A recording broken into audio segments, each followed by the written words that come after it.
ചെങ്കൽ ക്വാറിയിൽ നിന്ന് തോട്ടിലേക്ക് വൻതോതിൽ മണ്ണൊഴുകിയെത്തിയത് നാട്ടുകാരുടെ കുടിവെള്ളം മുട്ടിച്ചതായി പരാതി. കാരശ്ശേരി പഞ്ചായത്തിലെ മൈസൂർമല വാർഡിലെ ചണ്ണങ്ങൽ അവലൂന്നിപ്പാറ മലയിൽ നടത്തുന്ന ചെങ്കൽ ഖനന കേന്ദ്രത്തിൽ നിന്നാണ് കഴിഞ്ഞ 2 ദിവസങ്ങളായി പെയ്ത വേനൽ മഴയിൽ മണ്ണും ചെളി നിറഞ്ഞ വെള്ളവും താഴ്ഭാഗത്തേക്ക് ഒഴുകിയെത്തിയത്. കുടിവെള്ളം മുട്ടിച്ചവർക്കും അനധികൃത ഖനനങ്ങൾക്കുമെതിരെ നടപടി വേണമെന്ന് കാരശ്ശേരി മണ്ഡലം കോൺഗ്രസ് കമ്മിറ്റിയും ആവശ്യപ്പെട്ടു.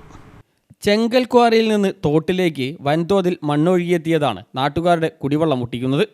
കാരശ്ശേരി പഞ്ചായത്തിലെ മൈസൂർമല വാർഡിലെ ചണ്ണങ്ങൽ അവലൂന്നിപ്പാറ മലയിൽ നടത്തുന്ന ചെങ്കൽ ഖനന കേന്ദ്രത്തിൽ നിന്നാണ് കഴിഞ്ഞ 2 ദിവസങ്ങളിലായി പെയ്ത വേനൽ മഴയിൽ മണ്ണും ചെളി നിറഞ്ഞ വെള്ളവും കുത്തനെ താഴെ തോട്ടിലേക്ക് ഒഴുകിയെത്തിയത്.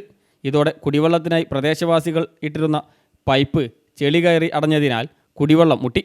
ഏത് നിമിഷവും താഴേക്ക് ഒഴുകി വരും വിധത്തിൽ ടൺ കണക്കിന് മണ്ണിവിടെ കൂട്ടിയിട്ടിട്ടുണ്ടെന്ന് നാട്ടുകാർ പറയുന്നു. അവലൂന്നിപ്പാറ, ചണ്ണങ്ങൽ, പാലക്കാമ്പൊയിൽ, മുരിങ്ങമ്പുറായി, മൊയില്ലത്ത് പ്രദേശങ്ങളിലൂടെ ഒഴുകി ഇരുവഴിഞ്ഞിപ്പുഴയിൽ ചേരുന്ന തോട് ധാരാളം ആളുകൾ വിവിധ ആവശ്യങ്ങൾക്ക് ഉപയോഗിക്കുന്ന സുപ്രധാന ജലസ്രോതസ്സാണ്.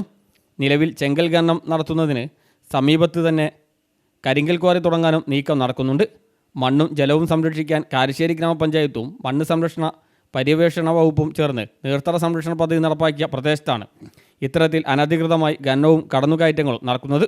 ജനങ്ങളുടെ കുടിവെള്ളം മുട്ടിച്ചും നിയമം ലംഘിച്ചും മൈസൂർമല കേന്ദ്രീകരിച്ച് നടക്കുന്ന ചെങ്കൽ ഖനനത്തിനെതിരെ ശക്തമായ നടപടികൾ സ്വീകരിക്കണമെന്ന് കോൺഗ്രസ് കാരശ്ശേരി മണ്ഡലം കമ്മിറ്റിയും ആവശ്യപ്പെട്ടു. News bureau, Mukkam.